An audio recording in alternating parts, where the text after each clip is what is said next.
सुप्रभात।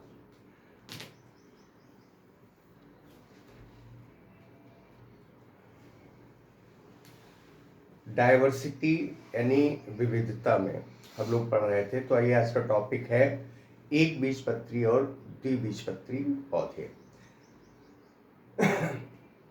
एक जब बीज में एक बीजपत्र बनता है तो वो एक बीजपत्री पौधे कहलाते हैं। जब दो बीजपत्र बनते हैं तो उन्हें द्विबीजपत्री पौधे कहते हैं। एक बीजपत्री पौधों में मुख्यतः जो जड़ें हैं वो अपस्थानिक जड़ें होती हैं, और द्विबीजपत्री जो पौधे हैं इनमें जड़ें जो है मुख्यतः मूसला जड़ें होती हैं। कौन सी जड़ें होती हैं? मूसला जड़ें पाई जाती हैं। अगर पत्तियों को देखें तो एक बीजपत्री में जो पत्तियां होती हैं वो समद्विपार्श्वी होती हैं, यानी कि दोनों तरफ सूर्य का प्रकाश पड़ता है।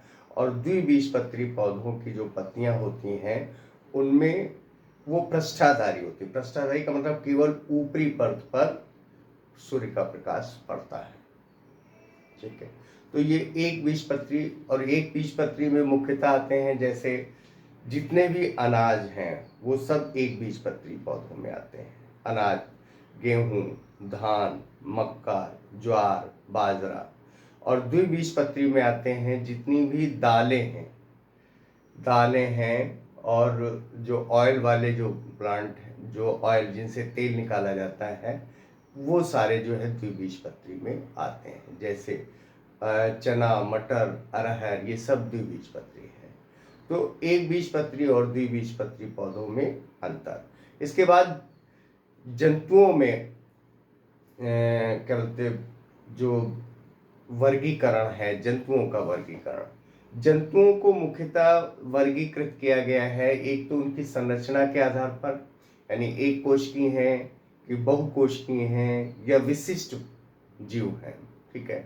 दूसरा, सबसे मुख्य जो कारण है वो नोटोकार्ड, रीढ़ की हड्डी, यानी कॉर्डेटा संघ और नॉन कॉर्डेटा संघ। जिनमें रीढ़ की हड्डी पाई जाती है वो कॉर्डेटा संघ के होते हैं, और जिनमें रीढ़ की हड्डी या नोटोकॉर्ड नहीं पाई जाती है वो नॉन कॉर्डेटा संघ के प्राणी होते हैं। तो अब कॉर्डेटा और नॉन कॉर्डेटा में अंतर।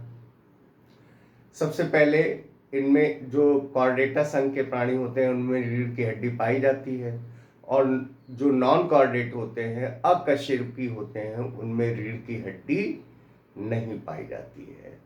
पहला अंतर। दूसरा क्या है, जीवन की किसी न किसी अवस्था में क्लोम दरारें, क्लोम जिसे श्वसन करते हैं, क्लोम दरारें कॉर्डेटा संघ के प्राणियों में पाई जाती हैं, जीवन की किसी न किसी अवस्था में।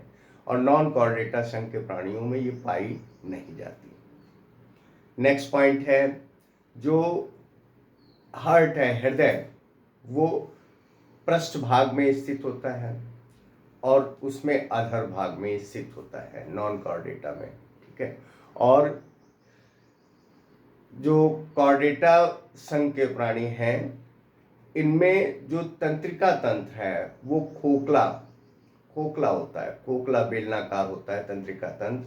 और जो अकशेरुकी प्राणी हैं उनमें जो तंत्रिका तंत्र पाया जाता है वो ठोस पाया जाता है, ठोस तंत्रिका तंत्र।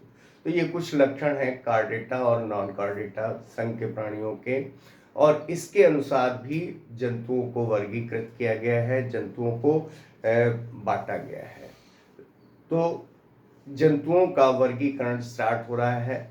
तो सबसे पहले जंतुओं के वर्गीकरण में नॉन कॉर्डेट यानी कि अकशेरुकी प्राणियों का अध्ययन करेंगे, और इसमें सबसे पहला है प्रोटोजोआ, और उसके बाद स्पंजिला। ये स्टडी होगी, और उसके बाद फिर कॉर्डेटा संघ के प्राणी।